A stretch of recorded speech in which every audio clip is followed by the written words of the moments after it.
can shake your head if you want to. That's a fact.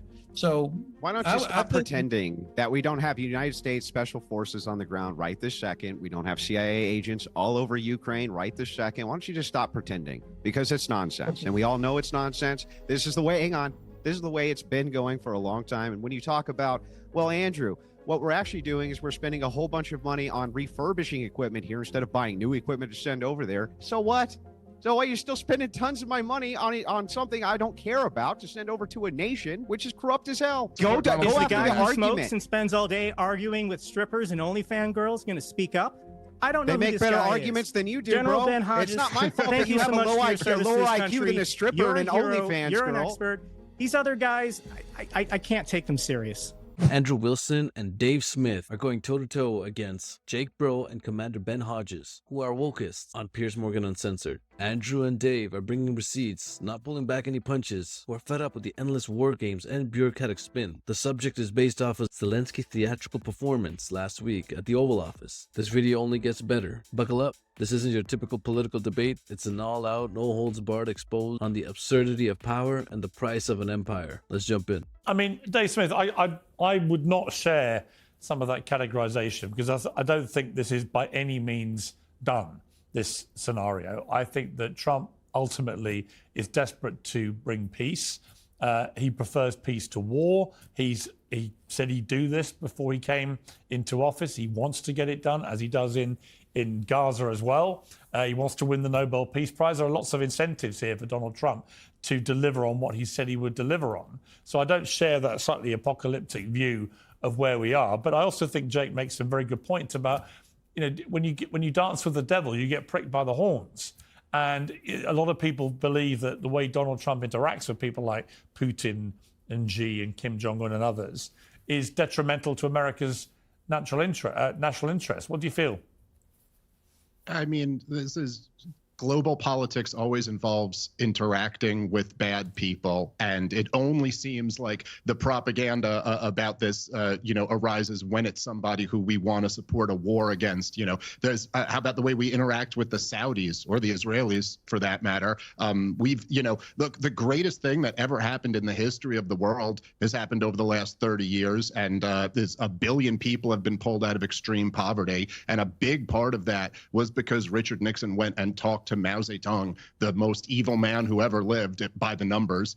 And so, look, I just think there's always this fear mongering that is associated with every single war. And, you mentioned age before. I'm old enough to have lived through a lot of these wars right now. America's been in a constant state of war since at least 9/11. And of course, we know that, with the war in Iraq, it was going to be a mushroom cloud over Kansas, right? Saddam Hussein was going to give the weapons that he didn't have to the terrorists he wasn't friends with. And then they were going to nuke America. And they convinced everyone in America that this was the case. And we hear the same thing now, although weirdly, there seems to be something so contradictory here between making the argument that Vladimir Putin is so weak that he can't even take over Ukraine, even though he's been at war with them since 2014, or however you want to calculate when the war actually started. And yet also he's some huge threat to reconstitute the Soviet Union. Or we just hear it asserted that China will move on Taiwan if Vladimir Putin gets to keep his percentage of Ukraine, which I'm not even saying is impossible, but it's certainly not an inevitability. By the way, I don't think we could do anything if China wanted to move on Taiwan tomorrow. And right. I think Americans have to get out of this mindset, this empire mindset. Like, just for example, imagine, let's just say there was the political will and there was the desire. Let's say that the U.S. wanted to take Mexico City. We had decided we're going to do that. What could Russia do to stop us? What could China do to stop us? Nothing. The idea is ridiculous. If we decided we wanted to do that, then we do that, period, because we're the bigger, stronger country. And that's not great, but it is the way of the world. Look, the bottom line here is that people, and I will say like me at this point, because I've been talking about this conflict on big platforms for years at this point now, the head of NATO, Stoltenberg, I always get his name wrong, but he himself said that in late 2021, Vladimir Putin drafted a treaty between Russia and NATO. And what he was asking for was a promise that Ukraine will not become a member of NATO. And he said for that he would not invade. And, you know, the people like you just interviewed, the great Jeffrey Sachs before we started this panel, the people like that, that's the deal we could have had if we had listened to people like that. And now, oh my God, wouldn't you give anything for that deal? Imagine you could have all of Ukraine, minus Crimea, under Ukrainian control, and all you had to give was a promise of not bringing Ukraine into NATO. Now, NATO's not even on the table anymore, and there's no way Ukraine's going to keep 100% of its geographic integrity from the beginning of the war.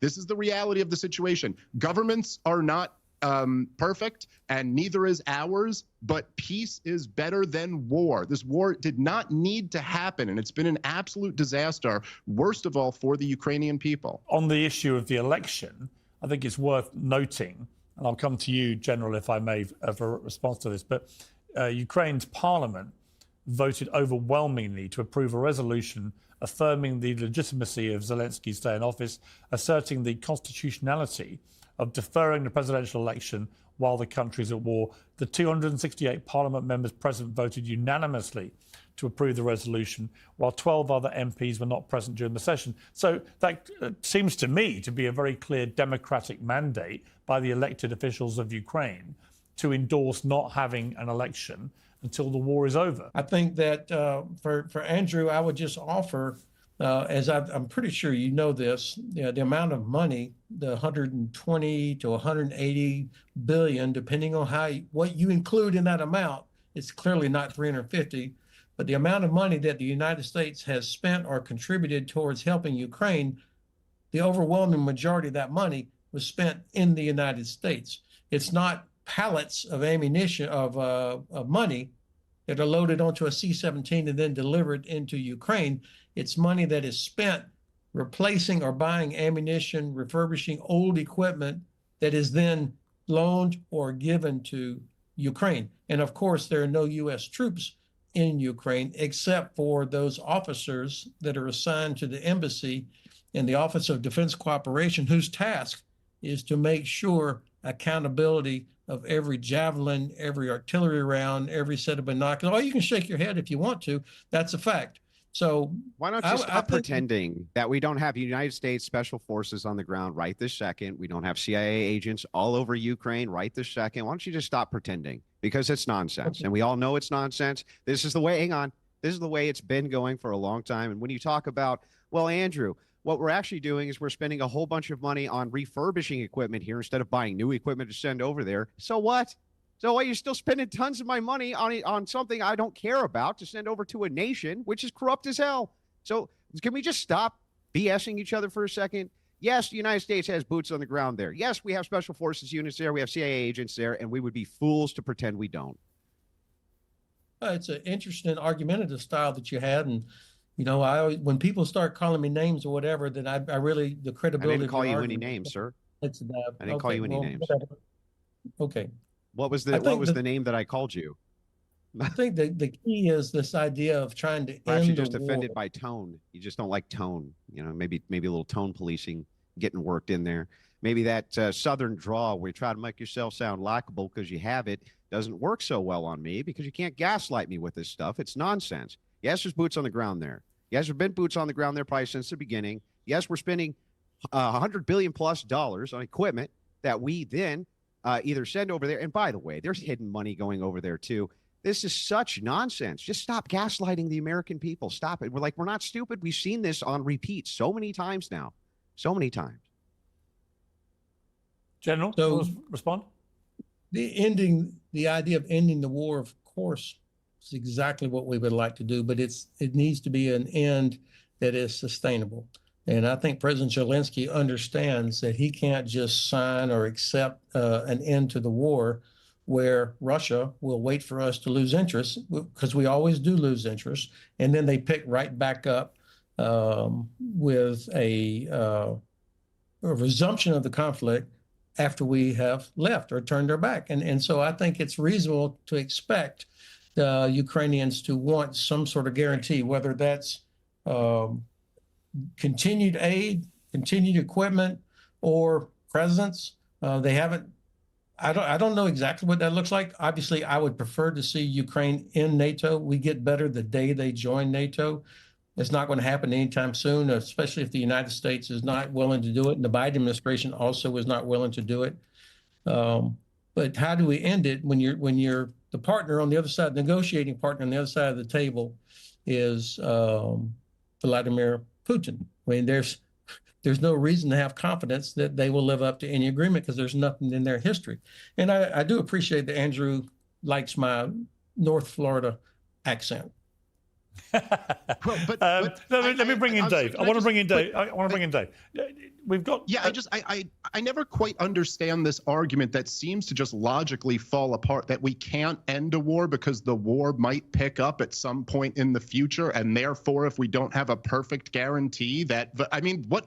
Even if it, I mean, I don't know. I've heard the entire time through this war, including on your show, Piers, that if Putin was successful in Ukraine, then he was going to move on Poland, right? Like, this is what Joe Biden kept saying. This was the official, like, you know, fear mongering of this war. And so if you're telling me that even NATO membership isn't a guarantee, then yes, we never have a perfect guarantee. By the way, you also don't have a guarantee from any government in the history of the world. That doesn't mean that ending a war isn't still a positive. And I just want to go back to what was, you know, brought up initially.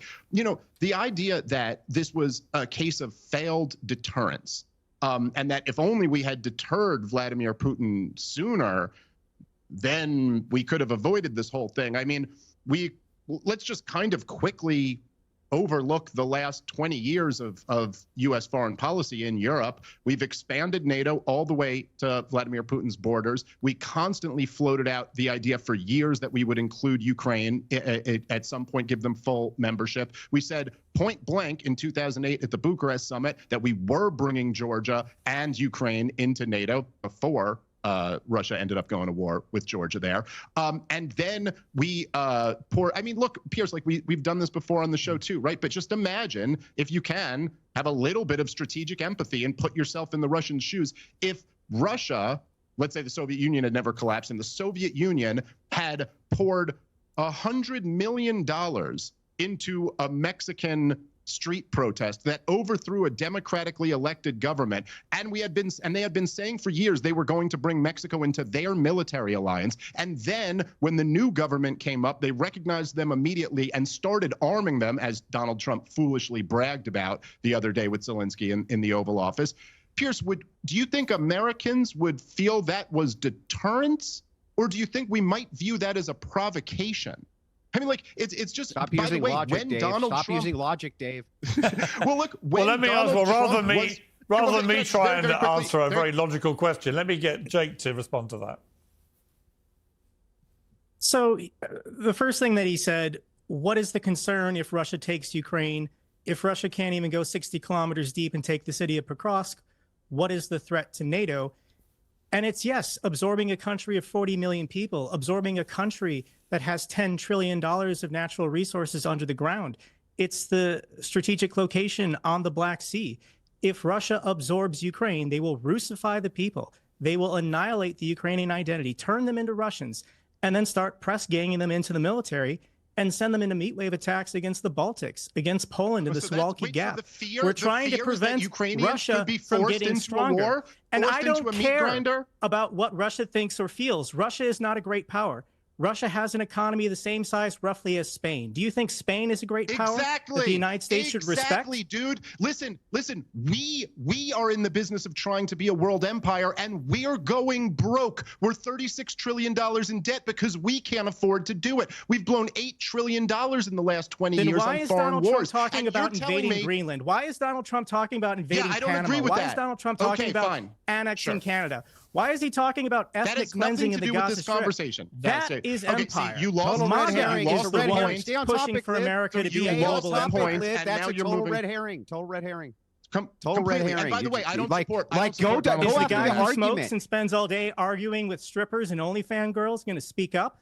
I don't know They who make this better guy arguments is. than you do, General bro. Ben Hodges, It's not my fault thank that you you have so a much low for your IQ, service lower to this IQ country. than a stripper You're and a an hero. OnlyFans You're an girl. expert. These other guys, I can't take them serious. Okay, well, I mean, listen, you just couldn't okay. respond You to need my to point have at all the right dude. pedigree I mean, in order to make an argument, bro. Yeah, say that you can't take me seriously, but you just completely didn't. You had no response to the argument. Listen, the current estimate I've seen is that Russia's GDP is about $2 trillion a year. Try to keep perspective on this. That is less than a third. Is Spain a great power that we should respect? Is Italy a great power that we should respect?